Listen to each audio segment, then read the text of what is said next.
अंतस प्रणाम। मैं स्मिता श्रीवास्तव एक बार फिर आप सभी का बहुत-बहुत स्वागत करती हूँ उस एक कार्यक्रम में जिसमें आप सभी की दिलचस्पी और जिसके माध्यम से हम सभी का ज्ञान हमेशा से वर्धन होता रहा है और ये कार्यक्रम है भारत की महान विभूतियाँ। बीच में कुछ कारणवश ये कार्यक्रम यहाँ पे प्रसारित नहीं हो पा रहा था, लेकिन पुनः हम इस कार्यक्रम के साथ आपके समक्ष यहाँ पे उपस्थित हैं। तो हमेशा की तरह इस बार फिर डॉक्टर रमेश चंद्र कृष्ण जी का सानिध्य हमें प्राप्त होगा, उनके ज्ञान का लाभ हम तक पहुँच पाएगा। तो आज का विषय है कि भारतीय संस्कृति में माता-पिता का स्थान। हालाँकि भारतीय संस्कृति में माता-पिता का स्थान हमेशा से ही सर्वोच्च रहा है। कहते हैं कि मातृदेवो भव, पितृदेवो भव। लेकिन क्या वर्तमान में भी इस पे कहीं कोई प्रश्न चिन्ह तो नहीं खड़ा हो रहा है? ऐसी बहुत सारी बातें हम आज जानेंगे और उनके मुखारबिंद से जब इस विषय पे आप लोगों तक, मुझ तक, हम सभी तक जब इस ज्ञान की वर्षा होगी तो वो अद्भुत ही होगा अपने आप में। चलिए और समय नहीं लेते हैं और इस विषय के साथ में हम लोग बहुत ही आदर और सम्मान के साथ में स्वागत करते हैं डॉक्टर रमेश चंद्र कृष्ण जी का। प्रणाम गुरु जी। जय श्री कृष्ण। जय श्री जय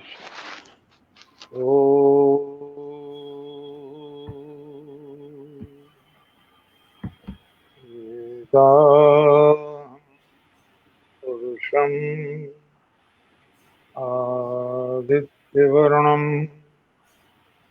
तमसः परस्तात् तमेव विदित्वा मृत्युमेव नान्या पंथा वेद्यते अयनात् त्वमेव माता च पिता त्वमेव बन्धु त्वमेव विद्या द्रविणं त्वमेव सर्वं मम देव देव। ॐ शान्ति शान्ति शान्ति। स्नेहमयी बहन स्मिता जी, मंच से जुड़े हुए सभी मेरे आदरणीय बहन भाई, प्यारे बच्चों, चूंकि भारतीय संस्कृति पर मैं ये तो नहीं कहूँगा मैंने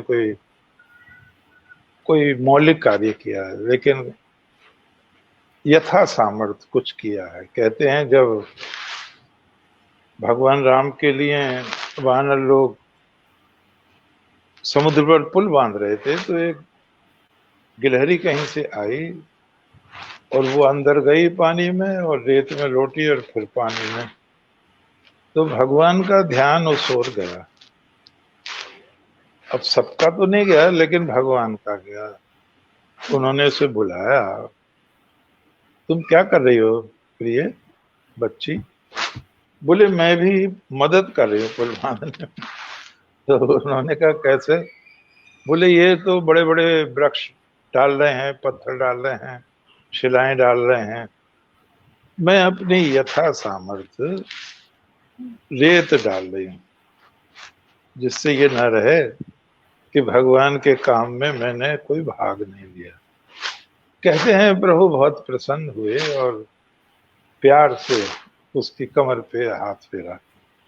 एक मान्यता है, कवि की मान्यता है, अच्छी मान्यता है, उसमें तर्क वितर्क अच्छा नहीं है, कि वो उंगलियां आज भी गिलहरी की पीठ पर हैं भगवान की, जो आप हम और गिलहरी देखते हैं। तो मैंने भी गिलहरी की तरह अपनी संस्कृति की कुछ सेवा की है और मुझे इस पर संतोष भी है। ऐसा नहीं है कि मुझे संतोष ना हो। भारत महान का विश्व को अवदान 1172 पृष्ठों का जो बड़े आकार में ग्रंथ है, सामान्य आकार में तो आप उसे समझें 2344 पृष्ठों का है। इसी तरह ज्योतिर्मय जनार्दन 1000 पृष्ठों का है। अब उसको दोबारा छापा है दिल्ली के प्रकाशक ने 3 खंडों में, 1500 पेज का है वो। तो मैंने सब में भारतीय संस्कृति को जैसा मैं समझा हूं उभारने का प्रयत्न किया है। हम अपने विषय पर आए, इससे पहले मुझे बहुत प्यारी बात याद आई। स्वामी विवेकानंद ने एक जगह कहा है कि चारों ओर दृष्टि दौड़ाओ, पुरानी संस्कृतियां सब विदा हो गई। थोड़े दिन उछल कूद मचाई उन्होंने, ये शब्द हैं स्वामी जी के, थोड़े दिन उछल कूद मचाई उन्होंने और लगता था जने वो क्या कर देंगे, लेकिन आज वो दिखाई नहीं देती। मिस्र की प्राचीन संस्कृति दिखाई नहीं देती। क्या करते थे, कौन से देवी देवता थे, किन की पूजा करते थे, क्या भोजन करते थे, क्या परंपराएं थी, वो मात्र इतिहास का विषय रह गया है, उनके अनुसरण करता नहीं है। इसी तरह रोम का भी हाल हुआ है, इसी तरह यूनान का भी हाल हुआ है। इसी तरह आप देखते हैं जो हम चीन है वो भी आज वो नहीं है। चीन का बहुत साझा है सभ्यता के विकास में। भारत और चीन ने विश्व को सभ्य बनाने में बहुत बड़ा योगदान दिया है। कागज हमने नहीं बनाया, कागज चीन ने बनाया सबसे पहले। हाँ, बारूद का आविष्कार हमने नहीं किया, बारूद का आविष्कार सबसे पहले चीन ने किया है। और विदेशियों की मान्यता है ज्यादातर विद्वानों की, सिले हुए कपड़ों का भी आविष्कार चीन का है, दूसरे का नहीं है। अंग्रेज वंग्रेज का कुछ नहीं है। आप अगर कनिष्क की मूर्ति देखें, आज भी रखी है मथुरा म्यूजियम में, उसका सर नहीं है, तो वो पैंट पहने हुए है, फुल बूट पहने हुए है, कोट पहने हुए है। तो चाइना, जो चीन कहेंगे, बहुत आगे रहा है शब्द। और जो प्रतियोगी परीक्षाएं हैं, IAS है, PCS है, जिसका आप कहते हैं, इसका भी प्रारंभ करता चीन ही रहा है। लेकिन आज वो सभ्यता नहीं है चीन में जो पहले थी। कौन तुम्हारे देवी थे, कौन देवता थे, कौन संस्कार थे। तो यहीं पर स्वामी विवेकानंद जी महाराज ने कहा है, आज हमारे संविधान निर्माता, हमारे महान पूर्वज भगवान मनु लौट आए भारत में, तो उन्हें कोई आश्चर्य नहीं होगा, वो भौचक के नहीं रहेंगे कुछ भी, और उन्हें संतोष होगा कि मैं अपने बच्चों में आया हूं, अपने ही बच्चों में आया हूं। आज भी जहां से मैंने छोड़ा था, आज भी लोग हवन करते हैं, देव वेद के मंत्र गूंजते हैं। ओम विश्वानि देव सवितर्दुरितानि परासु यद भद्रम तन्नासु ओम हिरण्यगर्भः समृताग्रे भूतस्य जातः पतिरेकासीत् सदाधार पृथ्वीं द्यामते मां तस्मै देवाय हविषा विधेम।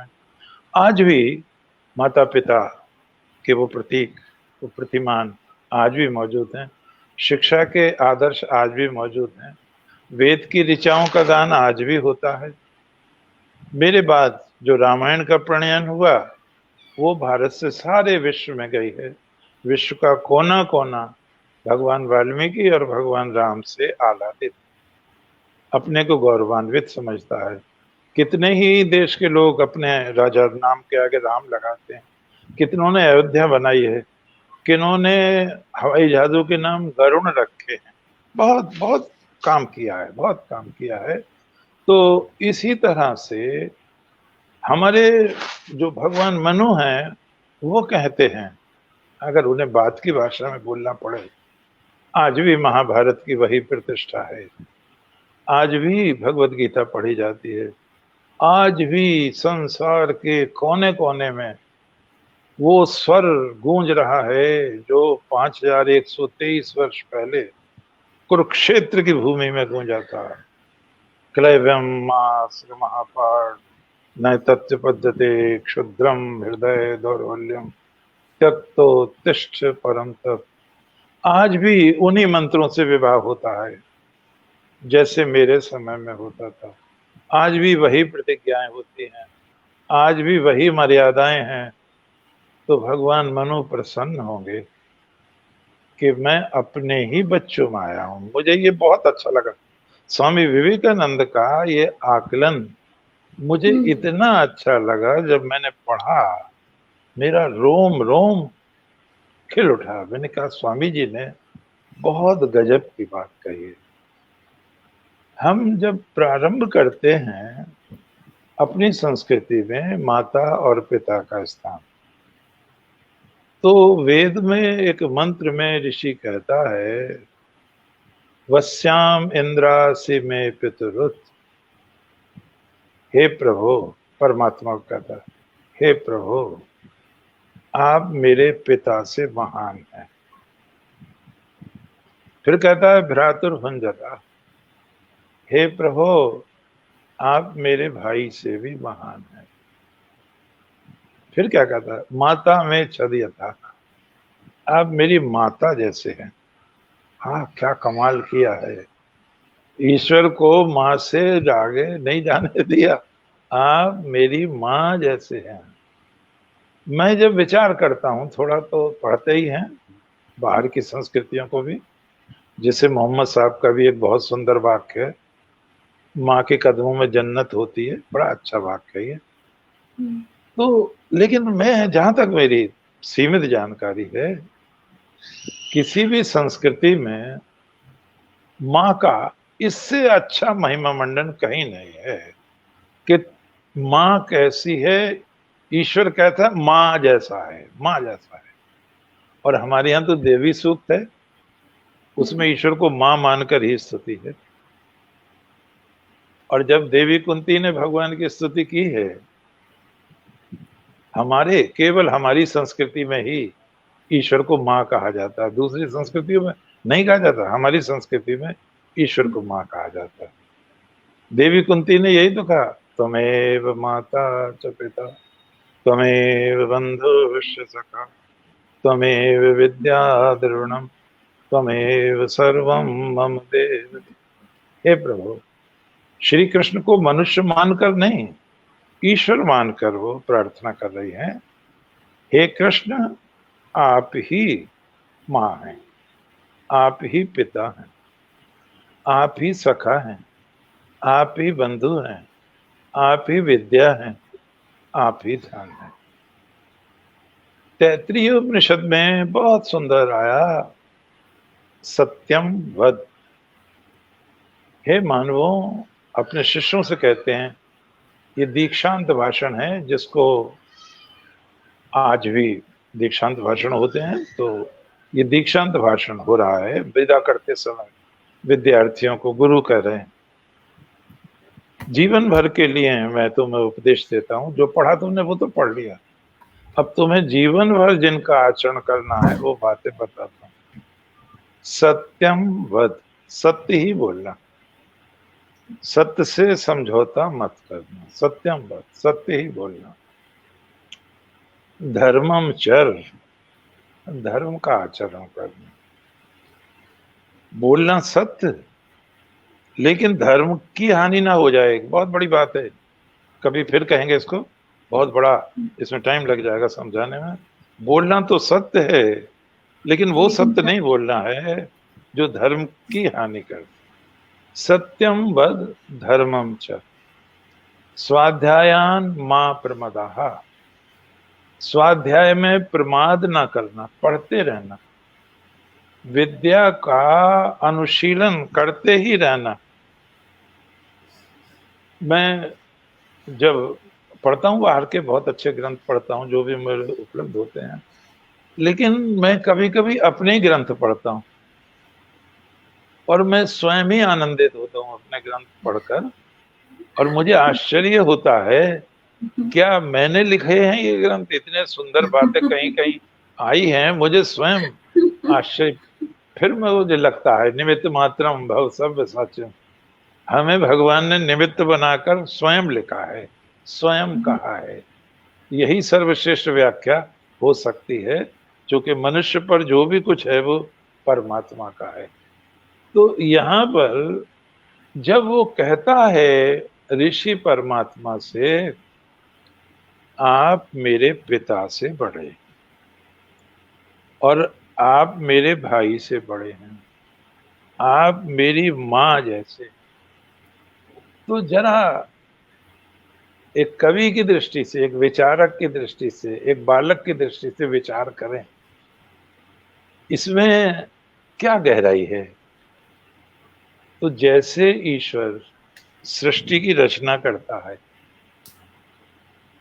ओम हिरण्यगर्भा संवर्तताग्रे भूतस्य जातः पतिरेकासीत्, जैसे वो रचना करता है परमात्मा, माता भी अपने गर्भ में रचना करती है बच्चे की।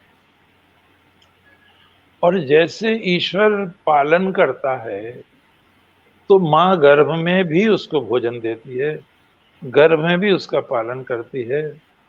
और दो हृदय जब हो जाते हैं चौथे महीने में, तो वो बहुत ध्यान रखती है बच्चे का, ऊंचा नीचा पैर ना पड़ जाए, भक्ष भक्ष ना खा लिया जाए, गंदी बातें न सुनी जाएं, गंदे गाने न सुने जाएं, कामुक चित्र न देखे जाएं, अन्यथा बच्चे का विकास दूषित हो जाएगा। बहुत ध्यान रखती है। और जब बच्चा बाहर आया, प्रजनन के बाद बाहर आया, तो उस ईश्वर ने, उस बड़ी माँ ने इस छोटी माँ के स्तनों में दूध दे दिया। तो बच्चे के लिए वो जो दूध है, मोस्ट नॉरिशिंग फूड है, वो संपूर्ण है, वो उसे किसी और की आवश्यकता नहीं है। तो ईश्वर का काम माँ भी कर रही है, प्रतिनिधित्व कर रही है माँ बच्चे का, ये दूध है उसके। और बच्चा जितने गोदी में लेटा है आज, वही संपूर्ण वस्त्र है, वही संपूर्ण आवास है, वही संपूर्ण मकान है। बच्चे को कोई मतलब नहीं मकान अपना है, किराए का है, कैसा है। जिस साड़ी धोती के आंचल से वो ढका हुआ है, वही संपूर्ण निधि वस्त्र की है। उसे कोई मतलब नहीं कपड़ा क्या भाव है, कहाँ से आया, कहाँ से जाएगा। तो संपूर्ण प्रतिनिधित्व कर रही है माँ। इसलिए वो स्वामी विवेकानंद ने कहा है कि संसार में सर्वश्रेष्ठ प्रेम माता का प्रेम है, और वो ईश्वर से कुछ ही कम है। ये कहा ईश्वर तो कुछ ही कम है, सर्वोच्च प्रेम तो ईश्वर का है, उसके बाद माता का है। और स्वामी जी ने एक बहुत अच्छी बात कही है कि सन्यासी के लिए स्त्री का एक ही रूप है, और वो माता का है। वो सन्यासी नहीं है जो स्त्री में कोई और रूप का दर्शन करता है, जो उसमें मातृ दर्शन करता है। ये सन्यासी की सर्वोच्च परिभाषा है। तो यहाँ पर हम और आगे बढ़ते हैं। जब गुरु जी ये कहते हैं बच्चों से कि मातृ देवो भव, इसे लोग मात्र कहते हैं, उच्चारण गलत है, मात्र नहीं है, मातृ, थोड़ा मुंह टेढ़ा हो जाएगा, री है ना, मातृ। लोग कहते हैं मातृभाषा, बड़े बड़े कवि, बड़े बड़े विद्वान, मैं कहता हूँ हे प्रभु आनंद दाता ज्ञान इनको दीजिए। अरे भाई शुद्ध तो बोलो, शुद्ध तो बोलो। तो मातृदेव, माता देवता होती है। पितृ देवो भव, पिता देवता होता है। आचार्य देवो भव, आचार्य देवता होता है। अतिथि देवो भव, संसार के जितने भी महापुरुष हुए हैं, उन्होंने माँ की महिमा को पहचाना है। कहते हैं, ये वाल्मीकि रामायण में नहीं है लेकिन प्रसिद्ध बहुत है, और ढूंढा तो मिला नहीं वाल्मीकि रामायण में, पता नहीं किस रामायण का है बहुत प्रसिद्ध। कहते हैं भगवान राम से कहा कि लड़ाई हुई थी राजगद्दी पे, तो भरत को सूचना भिजवा दो, तो यहीं मौज ले, हम तो अब लंका में राज करेंगे, विभीषण ने तो हमें दे दिया। तो कहते हैं श्री भगवान ने कहा अपि स्वर्णमयी लंका, अपि स्वर्णमयी लंका न मे लक्ष्मण रोचते, जननी जन्मभूमिश्च स्वर्गादपि गरीयसी। हाँ लक्ष्मण, यद्यपि लंका सोने की है, लेकिन मुझे नहीं रोचती, मुझे अच्छी नहीं लगती। क्यों? क्योंकि माँ और मातृभूमि स्वर्ग से भी श्रेष्ठ होती है। कितना कितना सुंदर कहा है। अथर्ववेद में है, माता भूमि पुत्रो अहम पृथिव्या। ये धरती मेरी माँ है, मैं इसका पुत्र हूं। और हमारे बहुत बड़े विद्वान, कई भाषाओं के, कई विधाओं के विद्वान, डॉक्टर वासुदेव कृष्ण अग्रवाल ने तो इस पर पूरा ग्रंथ ही लिखा है, पृथ्वी पुत्र। बहुत गजब का ग्रंथ लिखा है। तो यहाँ हम और आगे बढ़ते हैं, तो हम जब देखते हैं भगवान राम को, उनका तो राजतिलक होना था, लेकिन वो तो दृश्य ही परिवर्तित हो गया। अब उन्हें दशरथ जी ने दोबारा बुलवाया, सुमंत को भेजा, भगवान राम को आश्चर्य हुआ कि अभी तो मैं आया था पिता के पास से, कैकेयी के महल में थे उस समय। तो गए तो वहां तो दृश्य ही बदल गया सारा का सारा। दशरथ जी ने नहीं कहा भगवान राम से बन जाने को, कैकेयी नहीं बताया है कि मैंने मांगे हैं 2 वचन। तो कैकेयी ने भगवान राम पर संदेह किया है, तो वहां वाल्मीकि रामायण में आता है कि वो माँ जो पिता हमें संसार में लाते हैं, यदि संतान उनकी अवहेलना करे तो उसे नरक में भी स्थान नहीं मिलेगा। ये भगवान राम के शब्द है, उसे नरक में भी स्थान नहीं मिलेगा। और श्री भगवान कहते हैं माता कैकेयी से, आप मुझे बताओ पिता को क्या कष्ट है, क्या दुख है, मैं पिता के कहने से विष खा सकता हूं, विष जहर, अग्नि में जल सकता हूं, समुद्र में छलांग लगा सकता हूं, मैं अपने पिता को नाराज करके एक क्षण भी जीवित नहीं रहना चाहता।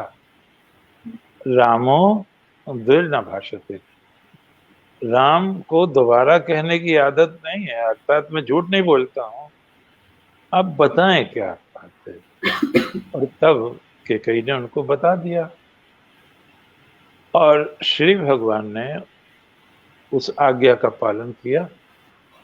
एक चीज मैं तो पढ़ता रहता हूं, लेकिन इस बार मुझे विशेष मालूम पड़ी, मैंने सोचा ये मुझसे कैसे मिस हो रही थी, मन में सवाल उठते थे लेकिन जवाब नहीं था, तो अब मिला वो।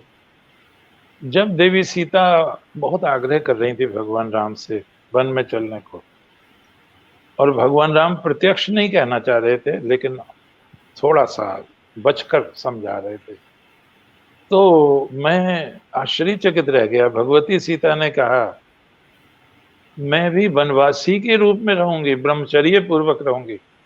ये बहुत बड़ी बात है हिंदुस्तान की, भारत की स्त्री ही ये वचन दे सकती है। संसार की सब सभ्यताओं का मैंने चित्रण किया है भारत महान में, यूनान की, मिस्र की, चीन की, जापान की, आदि आदि।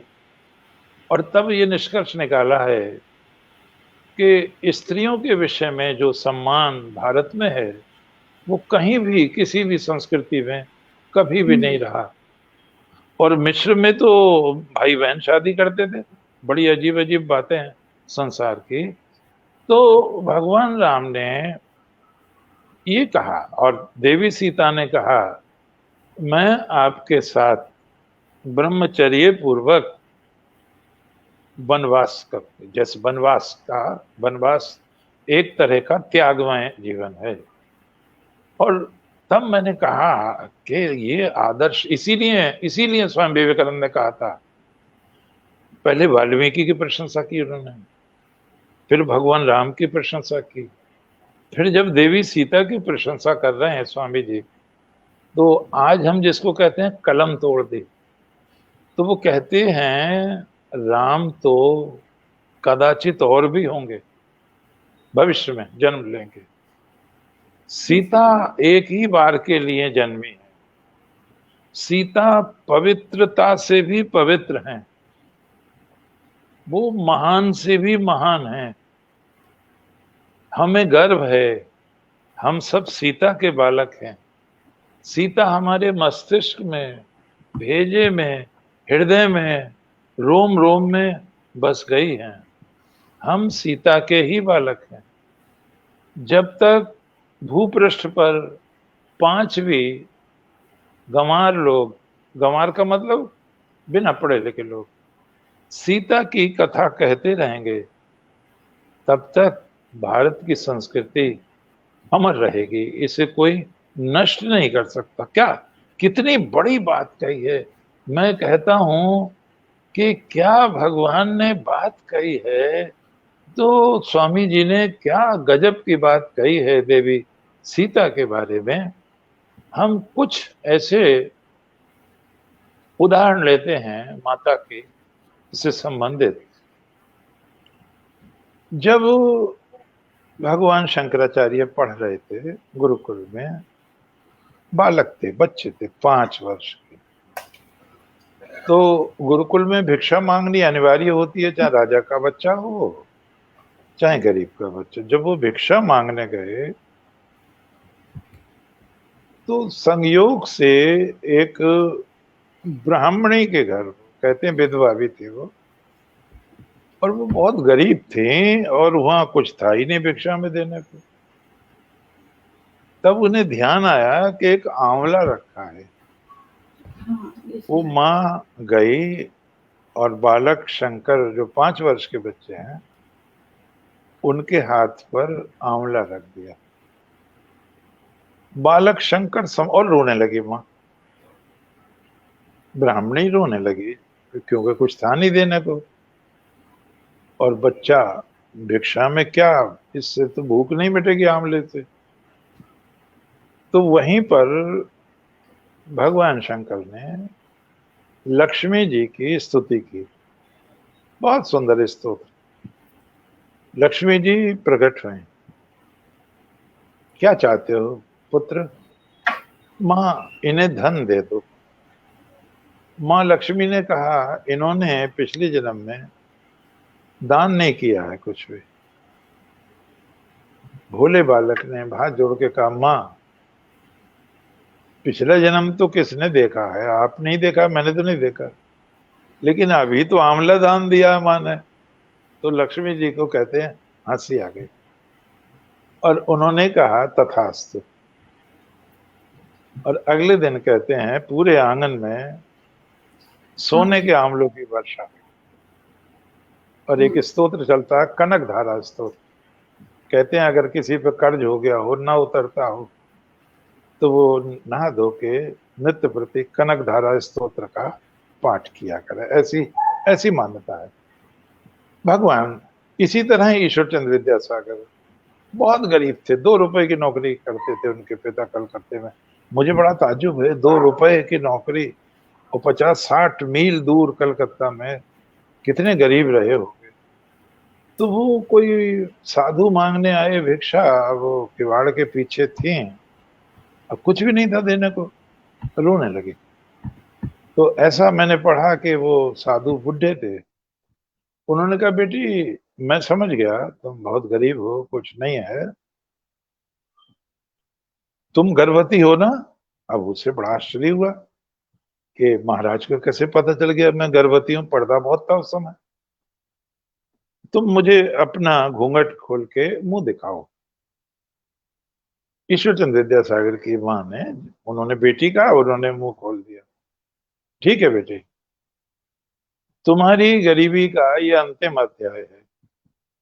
तुम्हारे गर्भ में जो बालक है वो अपनी और तुम्हारी नहीं, वो हजारों लोगों की गरीबी दूर कर देगा। और सचमुच ऐसा हुआ। मैंने ईश्वर चंद्र विद्यासागर पर बोलते समय ये कुछ बातें इस तरह की बताई थी। इसी तरह का उदाहरण हम देखते हैं माता पिता की सेवा का, श्रवण कुमार का।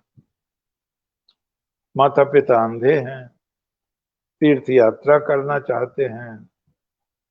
श्रवण कुमार उन्हें बहंगी पर, एक और माँ एक और बाप, और उन्हें तीर्थ यात्रा कराते हैं। कैसा अद्भुत! महात्मा गांधी ने लिखा है, जब मैं छोटा था तो बाइस्कोप पे मैंने श्रवण कुमार की माता पिता की भक्ति देखी थी, बच्चा था तब मैं, और तभी मैंने हरिश्चंद्र का नाटक देखा था उसमें, और इन दोनों का मुझ पर बहुत व्यापक प्रभाव पड़ा। इनसे मुझे प्रेरणा मिली। तो माता पिता की भक्ति के इतिहास में श्रवण कुमार का नाम अमर है।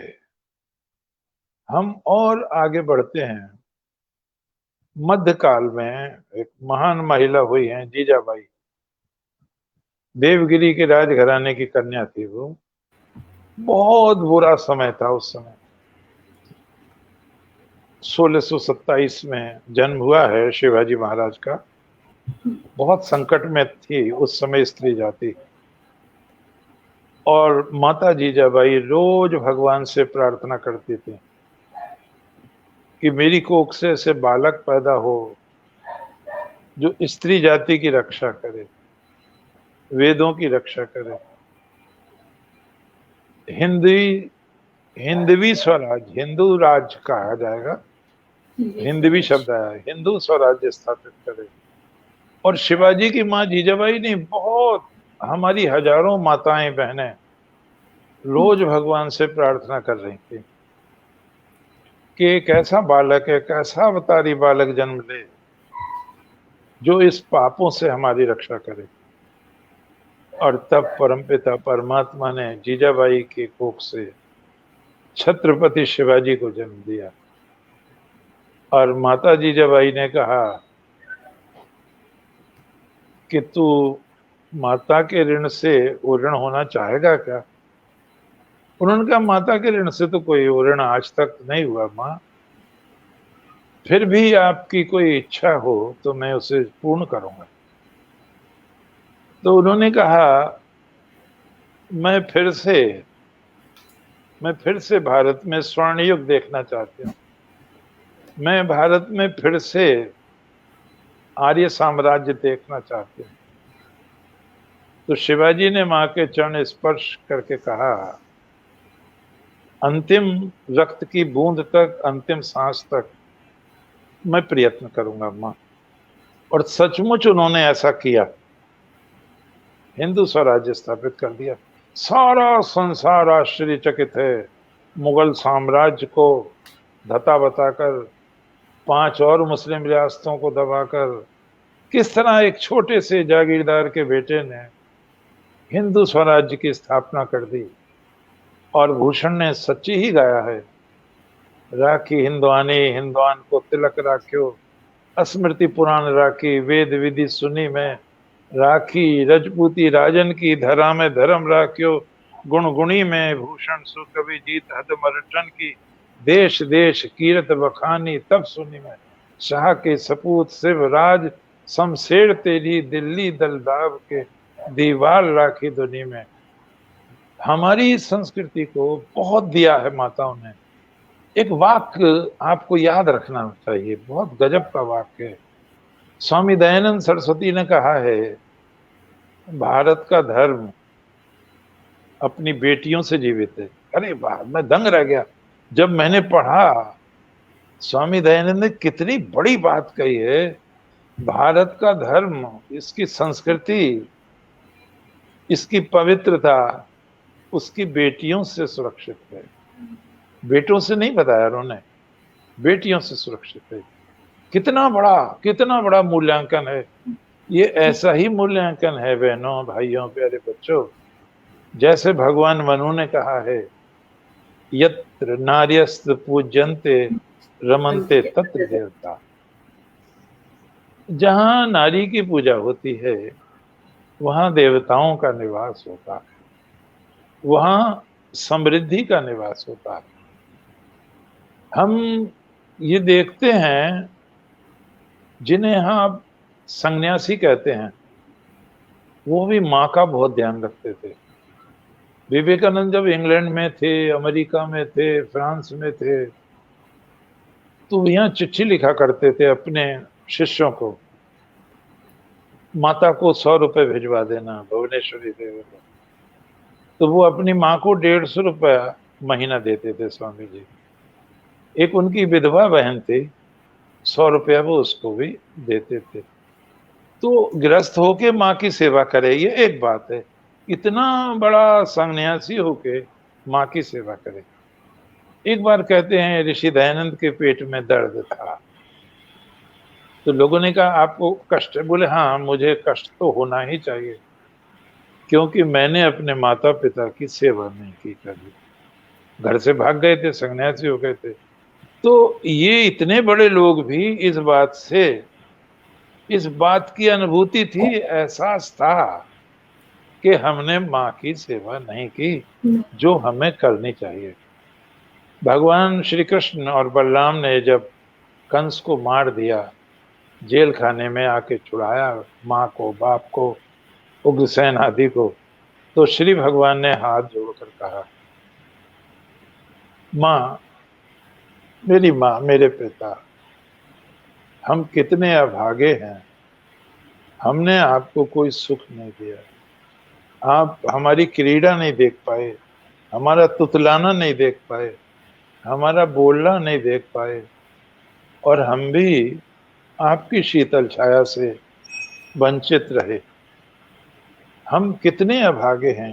भगवान श्री कृष्ण ने देवकी और वसुदेव से कहा, और इसे काल की क्रूरता के अतिरिक्त क्या कहा जा सकता। एक जगह पढ़ा है मैंने, लिखा, मुझे बड़ा आश्चर्य हुआ। मैं पहले कृष्ण लीला देख रहा था, ये बात सन 70 के आसपास की है। तो उसमें एक दृश्य था, भगवान जब मथुरा जा रहे हैं तो माँ के तो पैर छुए, पिता के छुए ही नहीं। तो मुझे वो चीज अखरी। तो मेरे बराबर में कोई संभ्रांत महिला बैठी थी, उन्होंने कहा, अरे ये क्या दिखाया है डायरेक्टर ने, पिता के तो पैर ही नहीं छुए। तो जो तकलीफ मुझे हुई वो उन्हें भी हुई। जब माता के पैर छुए हैं तो डायरेक्टर को ये चाहिए था कि उसे। मैं हरिदर्शन देख रहा था, तो जब प्रहलाद के लिए हिरण्यकश्यप भगवान, हिरण्यकश्यप नरसिंह भगवान हिरण्यकश्यप का पेट चीर रहे थे, तो मेरा बेटा सुधीर छोटा था उस समय, अब तो 68, 32, 42, अब तो 54 साल का, छोटा था। तो उसने मुझसे कहा, मेरे पास बैठा था, मुझसे कहा, पापा पापा, मैं हाँ, ये इसके बाप को मार रहे हैं, मैं हाँ, तो ये रो क्यों नहीं रहा? यानी बच्चा रो क्यों नहीं रहा? तो मैंने कहा वो राक्षस था। तो बोले बाप तो था। यानी छोटा बच्चा मुझसे प्रश्न कर रहा है। अरे यार, मैंने कहा डायरेक्टर की ये भी गलती है, उसे इस समय थोड़ा सा शोक भी होना चाहिए। जिसका बाप ही मर रहा हो, भगवान से जहां तुम और प्रार्थना कर रहे हो, तो ये मैंने तो नहीं पकड़ी, बच्चे ने पकड़ी, डायरेक्टर की गलती कहलाएगी ये। वो होना चाहिए, विषाद होना चाहिए उस समय चेहरे पर, जब उनके पिता को कोई मार रहा हो। इसी तरह से हाँ, हम देखते हैं, हमने पहले भी चर्चा की थी, भगवान शंकराचार्य जब जाने लगे तो माँ ने वचन लिया कि मेरा अंतिम संस्कार तुम करोगे। उन्होंने वचन दे दिया। अब वो तो राष्ट्रीय ख्याति के महापुरुष हो गए, अकेले गए थे, अकेले लौटे, किसी को साथ नहीं लिया उन्होंने। और जब आए तो माँ मरणासन्न थी। बहुत प्रसन्न हो गई माँ कि मैं बेटे तेरी गोद में ही प्राण त्यागना चाहती थी, तूने वचन निभाया। तो उन्होंने माँ से कहा, मैं आपकी मुक्ति के लिए प्रार्थना करता हूँ। और उन्होंने भगवान शिव की स्तुति की, शंकराचार्य ने। तो उनके पार्षद आए, माँ ने मना किया, मैं इनके साथ नहीं जाऊंगी। वो त्रिशूल थे, उन पे डमरू थे, डर लगता है मुझे माँ। वो बोले बेटे मुझे डर लगता है। बोले अच्छा। तो भगवान शंकराचार्य ने विदा किया उनको, और उनके कुल देवता श्री कृष्ण थे। तो कृष्णाष्टक कहलाता है वो। तो उसमें उन्होंने स्तुति की है भगवान श्री कृष्ण की। वो भगवान विष्णु जो लक्ष्मी द्वारा सुशोभित हैं, वो भगवान विष्णु, वो भगवान श्री कृष्ण जो धर्म की हानि दूर करने के लिए अवतरित होते हैं, वो भगवान श्री कृष्ण, जिनके जन्म के बिना, जिनके स्मरण किए बिना मनुष्य पशु से अधिक कुछ भी नहीं है, वो भगवान जो अनाथों के नाथ हैं, वो श्री भगवान जो गोपों के स्वामी हैं, वो श्री भगवान जो अमृत की वर्षा करते हैं। श्री आश्लिष्टो विष्णु स्थिर चतुर्वेद विपुल विषया शरण्यो लोकेशु मम भवतु कृष्णो अक्ष विषया। वो साक्षात मेरे आंखों के आगे आ जाए। हर टेक यही है हर श्लोक के, कृष्णो अक्षय विषय, कृष्ण मेरे नेत्रों के विषय हो जाए। और लिखा हुआ है, जैसे ही स्तोत्र पूर्ण हुआ, श्री भगवान विष्णु भगवान लक्ष्मी सहित उन्होंने दर्शन दिए और उनको आशीर्वाद दिया। और उन्होंने माता से कहा, आचार्य शंकर ने, माँ ये स्वरूप पसंद है तुम्हें? हाँ हाँ, ये स्वरूप मुझे पसंद है। वैसे भी कुल देवता श्री कृष्ण ही हैं, शंकर भगवान के। और तब उनको विदा किया। अब यहाँ ध्यान देने की चीज ये है कि सन्यासी आग नहीं लगा सकता। ये प्रश्न हुआ, हमसे भी प्रश्न होगा, आपसे भी प्रश्न होगा। और उस दिन भी ये प्रश्न हुआ कि शंकराचार्य जैसे महाज्ञानी ने शास्त्र की मर्यादा का उल्लंघन कैसे कर दिया, संस्कृति को घायल कैसे कर दिया, परम ज्ञानी होते हुए ये सब क्यों किया उन्होंने? बहनों, भाइयों, बच्चों, बुजुर्गों, इसका एक ही जवाब है, जब परम सत्य मिलता होता है तो ये सब सत्य छोटे पड़ जाते। मेरो मन अनंत कहाँ सुख पावे, जैसे उड़ जहाज को पंछी पुण्य जहाज पर आवे। जी मधुकर अंबुज रस चाख्यो, क्यों करील फल भावे। मेरो मन अनंत कहाँ सुख पावे। जब परम सत्य की उपलब्धि हो रही हो तो छोटे मोटे धर्म त्यागे जा सकते हैं उस परम ब्रह्म से मिलने के लिए। ये शंकराचार्य ने यही किया। एक दो उदाहरण मैं दूं और पूर्ण करूं, क्योंकि समय होने जा रहा होगा, अभी तो है टाइम। ये हम देखते हैं, आपने अगर पढ़ा हो गांधी जी को, तो एक तो उनकी माँ कबीर पंथी थी, कबीर पंथी। हमारे चातक जी कबीर पंथी हैं, आपको पता होगा, कबीर पंथी। हाँ। अच्छी बात है, बहुत बढ़िया बात है। तो उनकी माँ कबीर पंथी थी, पुतली बाई नाम था माँ का। और माँ 4 महीने का व्रत रखती थी, चातुर्मास। एक समय भोजन करती थी, केवल चंद्रमा को देखकर। और गांधी जी ने लिखा, हम तो बच्चे थे, बार बार छत पे जाते थे कि चंद्रमा निकला या नहीं। तो कभी कभी चंद्रमा बादलों में दिखाई नहीं देता था, तो मेरी माँ भोजन ही नहीं करती थी। और ऐसा कई दिन हो जाता था, 2-2, 3-3 दिन हो जाता था। हाँ। हम समझाते थे लेकिन माँ मानती नहीं थी। तो मुझे यहाँ विवेकानंद की एक बात याद आई, श्रेष्ठ पुत्र उत्पन्न करने के लिए माँ को बड़ी तपस्या करनी पड़ती है। बिना प्रार्थना के, बिना तपस्या के जो संतान उत्पन्न होती है, वो इतिहास पर अपने हस्ताक्षर नहीं कर पाती। स्वयं हम देखें, शंकराचार्य की माँ ने कितना तप किया था, विवेकानंद की माँ ने कितना तप किया, तब विवेकानंद की उनको उपलब्धि हुई। और भगवान राम का जन्म तो हुआ ही यज्ञ से है, यज्ञो वै विष्णु, यज्ञ का विष्णु का रूप है यज्ञ। और भगवान श्री कृष्ण जेल में हुए हैं, वहां सिवाय भगवान का जप करने के और तो कोई काम ही नहीं था। तो ये बहुत बड़ी बात है कि जिन्हें श्रेष्ठ संतान चाहिए उन्हें प्रार्थना करके मांगनी चाहिए। कहते हैं ये अंतरिक्ष में आत्माएं घूमती रहती हैं, मैं ये नहीं कह रहा कि आप मेरी बात मानो, अपनी बात कह रहा हूं, मैंने जो पढ़ा है। आत्माएं घूमती रहती हैं और उन्हें आश्रय चाहिए। हमारे वैदिक संस्कारों में आप देखें, संस्कार गर्भ से बहुत पहले शुरू हो जाते हैं। सीमंतोन्नयन वगैरह संस्कार से शुरू हो जाते हैं। और यहाँ ये भी कहा जाता है कि माता और पिता जो भी होने वाले हैं, बच्चे के, बच्चा तो नहीं हुआ अभी, जो भी होने वाले हैं, उस समय अगर एक के मन में भी कटुता हुई, शत्रुता हुई, द्वेष हुआ, तो संतान दुष्ट पैदा होगी, अच्छी संतान पैदा नहीं होगी। उस समय सौमनस्य होना चाहिए।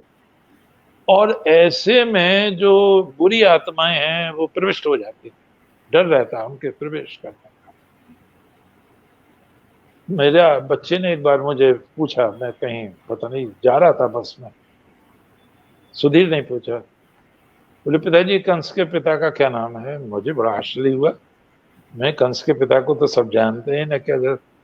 तो मैंने कि कौन पूछ रहे हैं? बोले एक आदमी है। मैंने क्या संन्यासी है?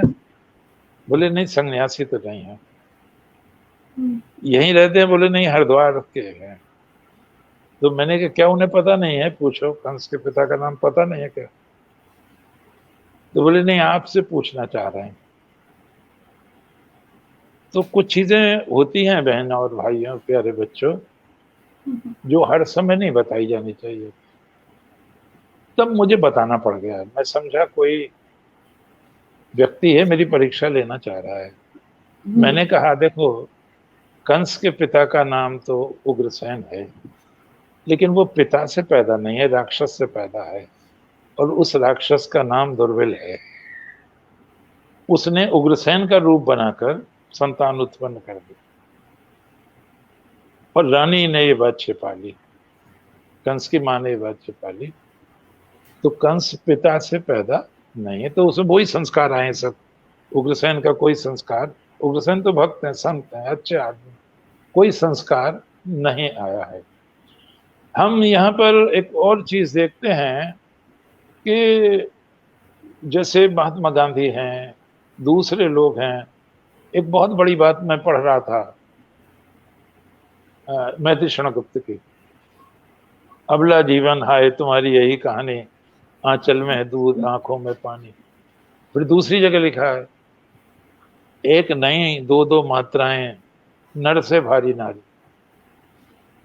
फिर शास्त्रों में यह भी लिखा है कि माँ और बाप दोनों खड़े हों तो बच्चे को पहले माँ के चरण छूने चाहिए। मुझे नहीं पता थी बात, पहले माँ के चरण छूने चाहिए, तब बाप के चरण छूने चाहिए। और भगवान मनु ने कहा है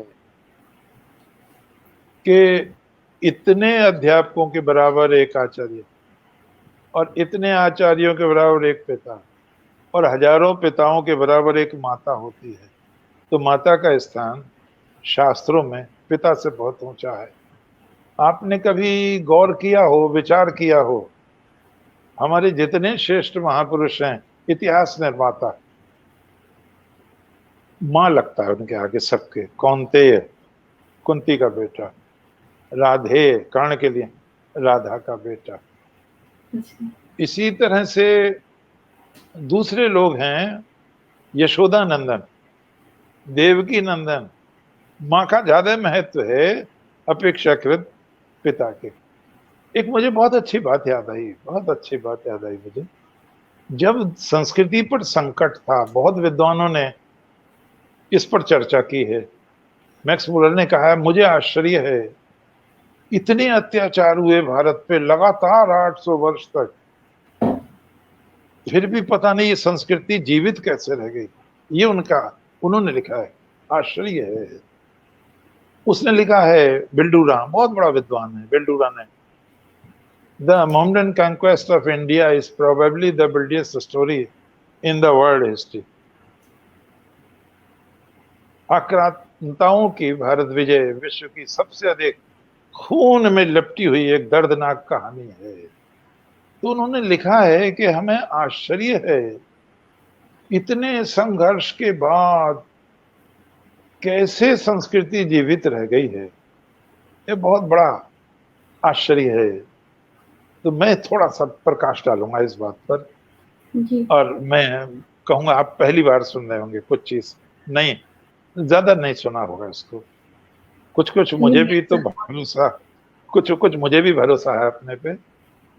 जब स्त्री के शत्रु हो रहे थे मध्यकाल में लोग, उसको नचा रहे थे, बेच रहे थे, वेश्या बना रहे थे, पूरी संस्कृति खतरे में थी। हमारे सौभाग्य से, भारतीय संस्कृति के सौभाग्य से, एक महामानव ने जन्म लिया। इतिहास उनको कवि के रूप में जानता है, भक्त के रूप में जानता है, और उनका नाम है महाकवि सूरदास। महाकवि सूरदास ने 3 लोक के स्वामी को बच्चा बनाकर मां की गोद में बिठा दिया। सारे संसार का ध्यान इस ओर आकृष्ट किया कि दुष्टों, स्त्री का वो रूप अभिनंदनीय नहीं है, स्त्री का ये स्वरूप अभिनंदनीय है, ये वंदनीय है। 3 लोक का स्वामी उन्होंने मां की गोद में बैठाकर उस बुरे मध्यकाल में वो काम किया जो कोई राजा नहीं कर सका, कोई योद्धा नहीं कर सका, कोई आचार्य नहीं कर सका, उनके अलावा कोई दूसरा कवि भी नहीं कर सका। दूसरा काम सूर्य ने और किया। गऊओं पर बड़ा संकट था उस समय। उन्होंने गौचारण के इतने हजारों पद बनाए हैं और प्रश्न चिन्ह खड़ा कर दिया कि जब भगवान 3 लोक के स्वामी गऊ को माता कहते हैं, उसे चराते हैं, तो वो क्या लोग असभ्य नहीं है कि जो उसका दूध भी पीते हैं और उसका खून भी पीते हैं? बहुत बड़ा प्रश्न किया। सूरदास ने एक बहुत बड़ी सेवा और की। उन्होंने भ्रमर गीत लिखकर, जो उद्धव को उन्होंने ताने दिए हैं निर्गुण के विपरीत, लोग उसको समझने में थोड़ा दिक्कत हो जाती है। वो उद्धव को नहीं डांट रही हैं, वो कृष्ण को नहीं डांट रही हैं, वो अपनी फिलॉसफी को नहीं डांट रही हैं। हमारे भी कुछ कवि, मैं नाम नहीं लूंगा, बड़ी श्रद्धा है उन पर सबकी, वो भी ऐसे गीत गा रहे थे जो हमारी संस्कृति कमजोर पड़ रही थी उनके सामने, और दूसरी संस्कृति को बल मिल रहा था। तो सूरदास जी की ये महान सेवा है। उन्होंने सगुण साकार की प्रतिष्ठा करके एक बहुत बड़े जंजाल से बचाया, और उनके साथ 7 वीणाएं और ध्वनित हो गईं। 8 लोग हैं अष्टचाप के कवि, सबने गीत गाए राधा और कृष्ण के। तो इससे एक और बहुत बड़ी बात हुई कि हमारे यहाँ कभी भी आदर्श लैला मजनू नहीं रहे, हमारे यहाँ कभी शीरी फराद नहीं रहे, प्रेम के भी आदर्श भगवान ही रहे, राधा रहे। ये संस्कृति की एक बहुत बड़ी सेवा हुई। मैं एक और चीज कहूं आपसे, आप उसमें गहराई में जाएं, आपको बहुत अच्छा लगना चाहिए। और आपके भाषण से, आपके मंच से तो कई कवि लोग जुड़े हुए हैं, उन्हें विशेष आनंद आएगा। भगवान कृष्ण आए और रो रहे हैं, बच्चे हैं। यशोदा, क्यों रो रहे बेटे? बोले मैं तुम्हारा बेटा नहीं हूं क्या? अरे कोई बच्चा माँ से ये कहे कि, तो उन्होंने कहा नहीं, तो मेरा बेटा है। तो बोले बलराम कहता है कि वो तू पैदा ही नहीं है माँ यशोदा से। हाँ? वो कहते हैं गोरी गोरे नंद जसोदा गोरी, तुम कत श्याम सरी। तू कालिया भुट्ट कहाँ से आ गया? नंद भी गोरे हैं, यशोदा भी कह रहे हैं। और मोसो कहत मोल को लीनो, मोसो कहत मोल को लीनो। और कब जसोदा जायो? तुझे यशोदा ने थोड़ी जाया, तुझे तो मोल कर लिया। तू मां सच बता। और रोने लगे। क्या अध्याय लिखा है सूरदास ने, कमाल किया है सूरदास ने। 1000 पंक्ति लिखकर भी जो बात नहीं कही जा सकती, वो एक पंक्ति में सूरदास ने कमाल कर दिया है। सारी संस्कृति का सहस्र दल कमल खिल उठा है वहां पे। माँ कह रही है, उन्होंने कहा तू मेरा ही बेटा है, और वो तो जन्म का ही धूर्त है, बलराम तो जन्म का धूर्त है, तो उसकी बातों में मत आ। और क्या बात कही है वो, मैं कहता हूं 1000 ग्रंथ लिखकर भी वो बात नहीं आ सकती। सूर श्याम मोई गोधन की सौ, सूर श्याम मोई गोधन की सौ, मैं माता तू पूत, मुझे 9 लाख गऊओं के धन की कसम है, मैं ही तेरी माँ हूं और तू मेरा बेटा है। ध्यान रखने की चीज है, यहाँ इतिहास हार गया है, यहाँ तर्क हार गया है, यहाँ जन्म देने वाली माँ से पालने वाली माँ बहुत बड़ी हो गई है। हम कल्पना करें, जिसने बालपन से, बच्चेपन से, शिशुपन से दूध पिलाया है, पाला है, जिसके रोम रोम में, जिसकी हर सांस में कृष्ण बसा हुआ है, आज उस माँ से कोई ये कह दे ये तेरा बेटा नहीं है, तो उसे कैसा आघात पहुंचेगा, और उस बच्चे को कैसा आघात पहुंचेगा। ठीक इसी तरह एक प्रसंग वाल्मीकि रामायण में भी है, जब लक्ष्मण के शक्ति लग गई है, रावण ने मारी है शक्ति, वहां मेघनाथ ने नहीं मारी है वाल्मीकि रामायण। तो जब भगवान राम ने रुदन किया है तो वहां कहा है कि देश देश में स्त्रियां मिल जाएंगी, देश देश में मित्र मिल जाएंगे, लेकिन सहोदर भ्राता नहीं मिलेगा। सहोदर तो यहाँ भी पराकाष्ठा है, प्रेम की पराकाष्ठा है। और कवि ने एक ही वाक्य में वो कह दिया है जो 1000 पन्ने लिखकर भी नहीं किया जा सकता। उन्होंने लक्ष्मण को सहोदर कहा है, सगी माँ का बेटा कहा है। तो ये कवियों की इतनी ऊंचाई है, इसीलिए कहा गया जहां न पहुंचे रवि वहां पहुंचे कवि। यशोदा ने एक बात कही, और शायद कह रहा हूं, आज भी इतने युग में भी, जब मॉडर्न युग है, कोई पत्नी अपने पति से ऐसा नहीं कह सकती। जब लौट आए वो कृष्ण और बलराम को वहीं छोड़कर, तो यशोदा ने कहा कहाँ है मेरे बालक। अब वो भी रोने लगे, वो बात बनी नहीं, उनसे कहा नहीं गया। तो यशोदा ने कहा प्रीत न करी दशरथ से, तुमने वो प्यार नहीं दिया बच्चों को जो दशरथ ने दिया। राम के वियोग में, पुत्र के वियोग में दशरथ मर गए, तुम जिंदा चले आए। क्या बात कही, ओ। मैं दंग रह गया कि माँ का बेटे के प्रति प्यार कितना ऊंचा चला गया, कि पति कहाँ खो गया जाके। तुमने प्रेम नहीं किया, तुमने दशरथ जैसा प्रेम नहीं किया। और फिर सूरदास ने गजब कर दिया, नंद लीजो ब्रज ठोक बजाए, मैं जा रही हूं, जहां मेरा लाल नहीं है मैं भी नहीं रहूंगी, तुम अपने ब्रज को ठोक बजाकर देख लो। बड़ी भारी व्यंजना है। मुझे ध्यान आया, एक जगह लिखा है कवि नीरज ने, तो वो अमर उजाला में छपा था 22 दिसंबर और शायद 2007 में। तो उन्होंने लिखा था कि चाहे बसो पहाड़ पर या फूलों के गांव, माँ के आंचल से शीतल नहीं कोई छांव। और फिर लिखा, भगवान ने भी जिसमें खेले खेल विचित्र, माँ की गोदी से अधिक तीरथ कौन पवित्र। कमाल कर दिया। मुझे तो, मैं कभी नहीं हूं, लेकिन कभी कभी लाइनें नोट कर लेता हूं जब मुझे अच्छी लगती हैं। तो ये मुझे नीरज जी की बहुत बहुत अच्छी कविता लगी है, बहुत अच्छी। मैं अंत में सबको प्रणाम करता हुआ, नमन करता हुआ, बच्चों को आशीर्वाद देता हुआ एक बात ये कहूंगा कि हमें बच्चों को माता पिता की सेवा करनी चाहिए। एक लोक गीत है, भारत महान में दिया है मैंने उसको। एक बच्चा, एक लड़का जवान हो गया है, वो ब्याह करने जा रहा है। अब आशीर्वाद लेते हैं सब बच्चों से, माता पिता से। तो माँ क्या कहती है, तुम ब्याह बाद में करिए, मेरे दूध की कीमत चुका। बड़ा बढ़िया प्रसंग है, आप पढ़ना स्मिता जी इसको।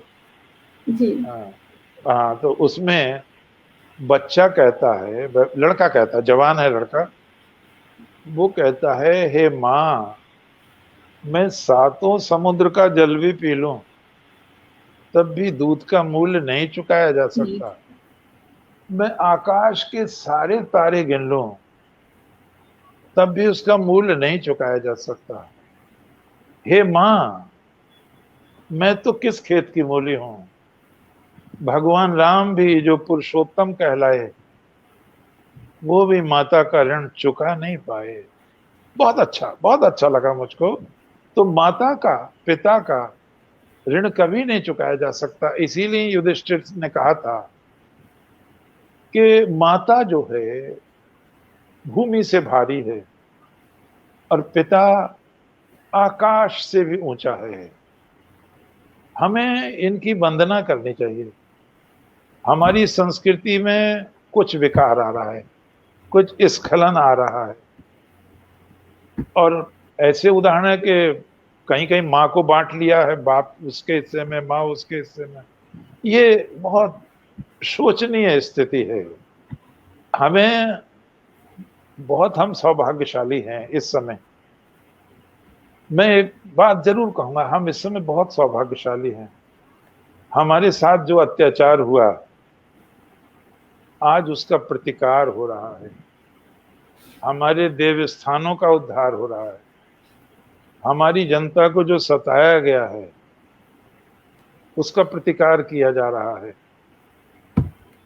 भगवान मनु ने जो कहा है कि मैं अपने बच्चों में दोबारा लौट आया हूं, तो विवेकानंद की बात पे मैं जोड़ के आज ये कहूंगा आपसे, 12 अक्टूबर 2022 बुधवार को, कि मनु और प्रसन्न होंगे आज आके। हा, राम जन्मभूमि बन गई। वर्षों से, सैकड़ों वर्षों से जो कलंक था वो धुल गया। आहा, विश्वनाथ का उद्धार हो रहा है और संभवतः वो हमें आशीर्वाद देंगे। भगवान कृष्ण की जन्मभूमि का भी उद्धार होगा।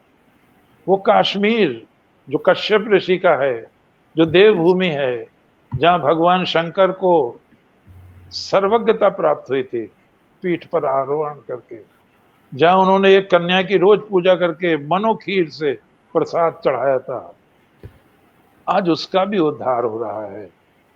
ये परमात्मा की हम पर, आप पर असीम कृपा है कि जो लोग हैं इस समय, उन्हें ये संज्ञान है, माता भूमि पुत्र हैं पृथिव्या, धरती माँ है, हम इसके बेटे हैं। उन्हें ये संज्ञान है, वयम राष्ट्रीय जागृयाम पुरोहिता, हम पुरोहित हैं, हम राष्ट्र की हानि नहीं होने देंगे। उन्हें ध्यान है, जब रानी रो रही थी, कर्नाटक के राजा की रानी, सुधनवा की रानी रो रही थी, वेदों की निंदा हो रही थी और वो खतरे में पड़ गई थी संस्कृति, तो वो रो रही थी, किम करोमि क्व गच्छामि को वेदान उद्धरिष्यति। तब एक बहुत बड़े मीमांसक विद्वान निकले हुए जा रहे थे, कुमारिल भट्ट। उन्होंने वो आवाज सुनी और हाथ उठाकर कहा, माँ विशीत वरारोहे भट्टाचार्य अस्मि भूतले, तुम शोक मत करो, मैं उद्धार करूंगा। भारतीय संस्कृति का उद्धार अब हमें करना है। माता पिता की प्रतिष्ठा करनी है। वेदों का स्वर फिर गूंजे। एक बार जगत गुरु के रूप में हम पुनः भारत को प्रतिष्ठित करें। ये हमारी, आपकी, बच्चों की, सबकी जिम्मेवारी है। इति ओम शम। बहुत बहुत बहुत बहुत धन्यवाद। जय श्री कृष्ण। बहुत बहुत धन्यवाद गुरुजी। लेकिन कुछ दर्शक हमारे साथ यहाँ पे उपस्थित रहे, उनके कुछ कमेंट्स हैं जो मेरा दायित्व है कि मैं आप तक उनके नाम और उनकी बातों को पहुंचाऊं। हमारे साथ यहाँ पे उपस्थित रही हैं डॉक्टर शैल वर्मा जी, कुमार नरेश जी हैं, और साथ में संध्या शुक्ला जी, राजीव कुशवाहा जी, विनय कुमार तिवारी जी, सुनील श्रीवास्तव जी वेदों के विशेष ज्ञाता हैं और जिस तरह से उनका ज्ञान है वो भी बहुत ही अद्भुत है। और वो कहते हैं, अंतस प्रणाम उत्तम शास्त्र चर्चा है साधु। और एक विषय पे उन्होंने ध्यान आकर्षित करते हुए कहा है कि सभ्यता के विकास के ऐतिहासिक क्रम में समाज के विकास के साथ माता-पिता और संतति के बीच के संबंध में युग और क्षेत्र सापेक्ष बदलाव आते गए। एक संस्कृति तो वह है कि पिता का वध कर संतान सम्राट बनता है। एक सनातन संस्कृति है जिसमें पिता के मंतव्य से पुत्र राज्य त्याग कर वनवासी होना स्वीकार करता है। इस संस्कृति के विकास पर भी प्रकाश अपेक्षित है और मुझे लगता है कि आपके वक्तव्य में इस पक्ष को भी कहीं न कहीं आपने उजागर करने का एक प्रयास किया है। इन बातों को भी यहाँ पे रखा गया है और निश्चित रूप से इसीलिए भारतीय संस्कृति और सभ्यता आज भी प्रासंगिक है और विश्व में आज भी इसकी अनुकरण करने के लिए लोग आगे बढ़ते हैं, अनुकरणीय हैं। तो गुरुजी बहुत-बहुत धन्यवाद, बहुत-बहुत शुक्रिया और आपके ज्ञान का लाभ जिस प्रकार से हम लोगों को तक पहुँच रहा है, मिल रहा है, वो बहुत बड़ी बात है हम सभी के लिए। तो फिर हम लोग बहुत जल्दी मिलेंगे अगले सप्ताह और चूँकि त्योहारों का समय है तो हो सकता है कि किसी सप्ताह ये कार्यक्रम या कोई भी कार्यक्रम यहाँ पे प्रसारित ना हो पाए, सभी की थोड़ी-सी व्यस्तता होती है, तो उसको ध्यान में रखते हुए हमारी पूरी कोशिश रहेगी कि कोई भी श्रृंखला टूटने ना पाए। तो आप सभी लोग अपना साथ हमारे साथ बना कर के रखिए और आप किन विषय पे अभी आप जानना चाहते हैं, अगर आपकी कोई विशेष इच्छा है, तो आप यहाँ पे कमेंट के माध्यम से, मेरे फ़ोन पे या ईमेल के माध्यम से आप हमें संपर्क कर सकते हैं। तो बस कुछ अच्छा सोचते हैं, कुछ अच्छा करते हैं और एक सार्थक समाज की जिस तरह से एक कल्पना सभी लोग करते हैं, उसपे अपनी सहभागिता हम कैसे दे सकते हैं, उसको भी सोचना और करना हमारा दायित्व है। तो इन्हीं सब बातों के साथ में आज यहाँ पे हम लोग विदा लेते हैं, फिर बहुत जल्दी मिलते हैं। नमस्कार, जय हिंद, जय भारत। जय। सुंदर साहब, सुंदर।